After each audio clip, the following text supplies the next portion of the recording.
Biggest difference was from the start when we were playing more of a game of, more of a forecheck game. We kind of evolved away from that style of game to a more puck possession style of game, and that style of play has suited us much better. So we're pretty good and pretty effective at executing that and trying to play a system that really highlights the strengths of our team.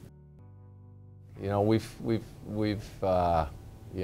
had a long way to come from the start of the year, and the group has really bonded together well. When you're really the amalgamation of a couple different franchises and many different players coming together, that takes time for players to bond and build the relationship that you need to have success and work so hard together to have that success.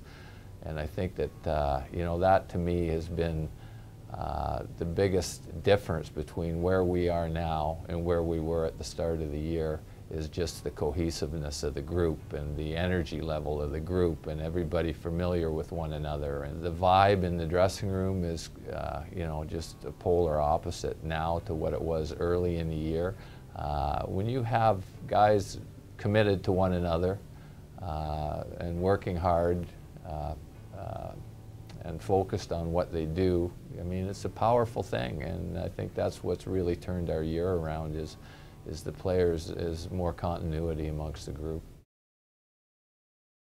It starts with the captain. I mean, you couldn't ask for anything you couldn't ask for a better role model than Nolan Baumgartner and what he's done for our team, not only from a personality perspective and a professionalism standpoint, but just the sacrifice that this guy, he's whatever he is, he's mid-30s or maybe at least, and the sacrifice at the level that he does night in and night out and block shots is just, as a coach, your best players and your leaders have to be your best examples. And if you don't have that, it's a very difficult game to coach. And having Nolan Baumgartner this year as our captain has been just phenomenal from a coaching standpoint. And the young players really see firsthand what it takes and the commitment level and the work level that it takes to have a successful professional hockey career as Nolan's had. Hey, Bruce, don't need to be fighting that guy. Don't need to be fighting him. When do you want me to go to the middle, like in the high slot area? Don't worry about it right away, just until we got real good control of it. Okay. Yeah! We give him a lot of responsibility. Like, it's just, he gets things done in there. Whether it's just logistical things and what works best for the players from a timing standpoint, to strategic things. And you have to have the buy-in from your players, and I really believe that Nolan is an advocate of that.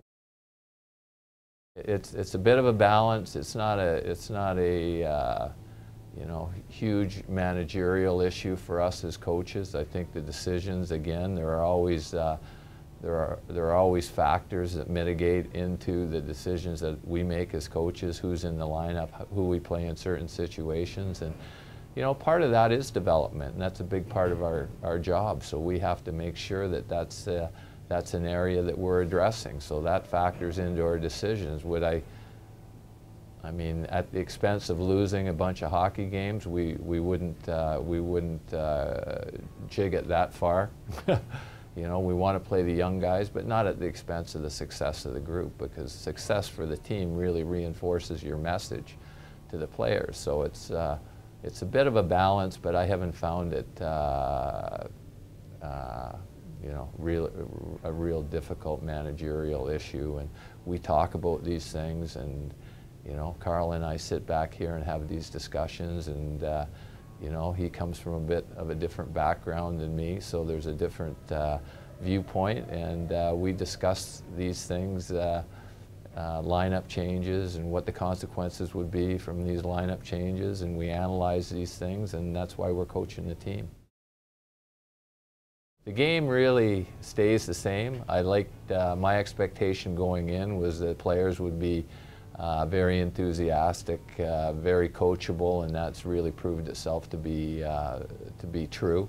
And You know, like the other thing that is a little bit different here than the National Hockey League is that it's a real flat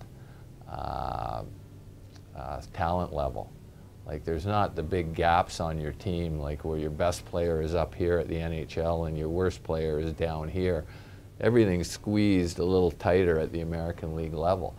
And you generally, and that goes for all the teams too. There's not a lot that separates the best team in this league from the worst team statistically. There's really not a lot. So the real benefit of that is you generally get what you deserve. And if you play the game hard and you're committed and you execute, you're going to generally win those games. I mean, there's the odd exception, but you generally at this level get what you deserve, and I think that's a real important developmental tool for guys because a lot of what these guys need is consistency.